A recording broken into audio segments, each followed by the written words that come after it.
O Senhor esteja convosco.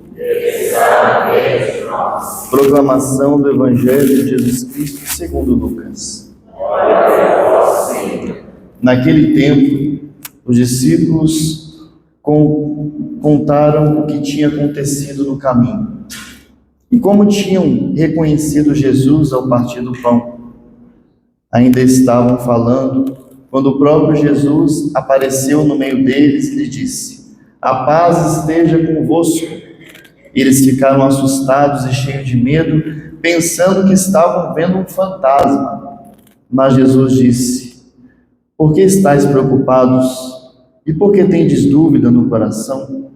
Vede minhas mãos e meus pés, sou eu mesmo. Tocai em mim e vede. Um fantasma não tem carne nem ossos, como estáis vendo que eu tenho." E dizendo isso, Jesus mostrou-lhes as mãos e os pés. Mas eles ainda não podiam acreditar, porque estavam muito alegres e surpresos. Então Jesus disse: "Tende aqui alguma coisa para comer?" Deram-lhe um pedaço de peixe assado. Ele o tomou e comeu diante deles. Depois disse-lhes: "São estas as coisas que vos falei quando ainda estava convosco. Era preciso que se cumprisse tudo que estava escrito sobre mim na lei de Moisés, nos profetas e nos salmos."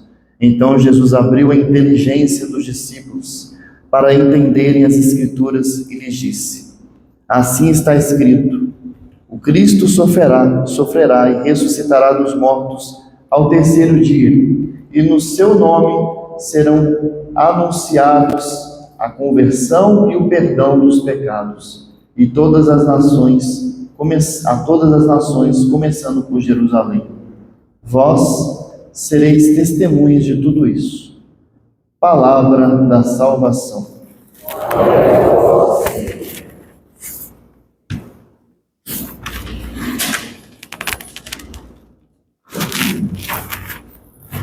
Nós ouvimos a primeira leitura em Atos dos Apóstolos,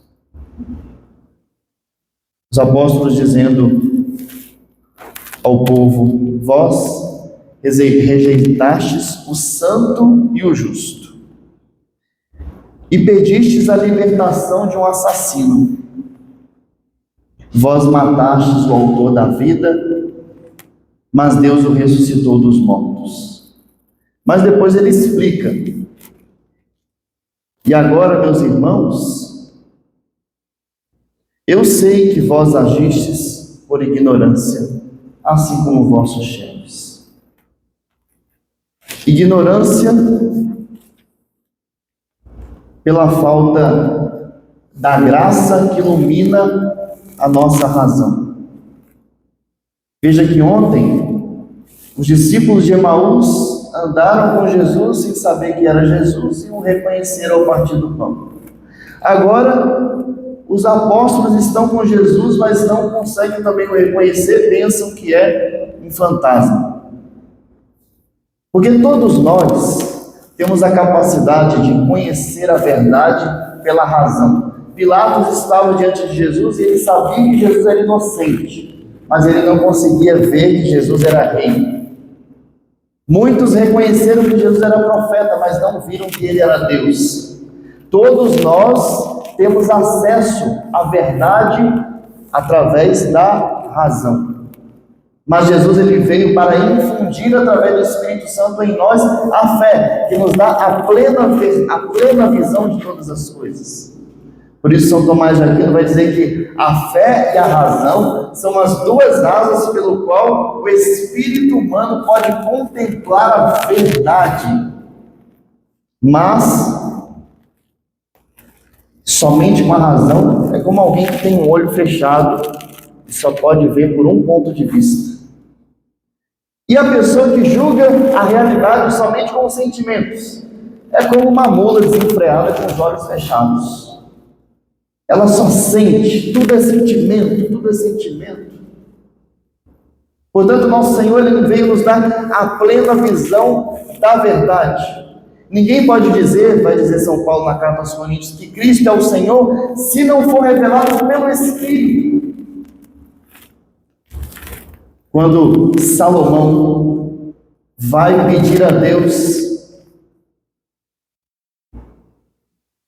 algo essencial para o governo do povo de Israel, ele diz assim, 1 Reis 3, versículo 9: a teu servo, pois, dá um coração entendido para julgar o teu povo, para que prudentemente discirna entre o bem e o mal. Porque quem poderia julgar a este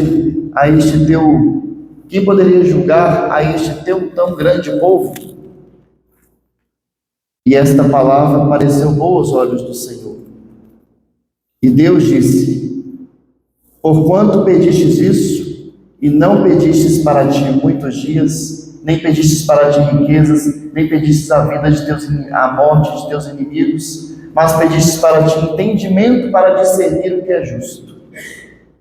Deus se alegrou com o pedido de Salomão, que pediu o entendimento, a sabedoria, para enxergar a realidade espiritual para além da realidade material.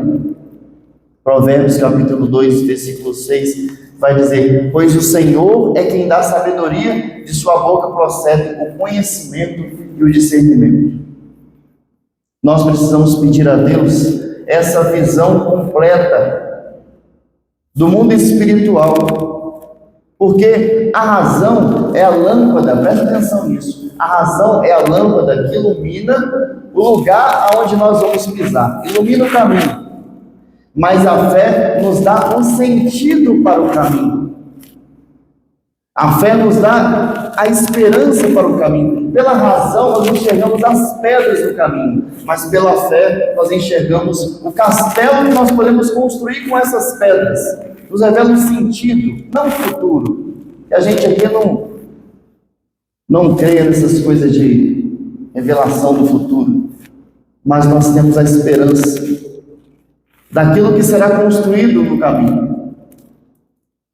A razão que não é iluminada pela fé leva a uma vida inteira de lamento, uma vida inteira de lamento dos fracassos que você foi acumulando ao longo da vida, porque você não teve a visão espiritual. E aí você vai acumulando lamentos, fracassos, e vai perdendo o sentido da vida. Portanto, que o Cristo ressuscitado abra o nosso entendimento diante do que você está vivendo na sua pastoral, na sua família, no seu trabalho, para que você tenha sentido no caminho da sua vida, no caminho da fé, e não venha se perder por causa da ignorância. Eles mataram o autor da vida pela ignorância, pela incapacidade de ver além, pela incapacidade de ter os olhos espirituais da fé. E foi o Cristo ressuscitado que, pelo seu Espírito, infundiu no homem a fé. Quais são as três virtudes teologais? A fé, a caridade e a esperança. Sem as virtudes teologais, nós não podemos ter acesso a Deus. Não deixemos que cresça em nós a fé no ressuscitado, para que nós tenhamos a nossa razão iluminados por essa fé. Louvado seja o nome do nosso Senhor Jesus Cristo. Assim seja.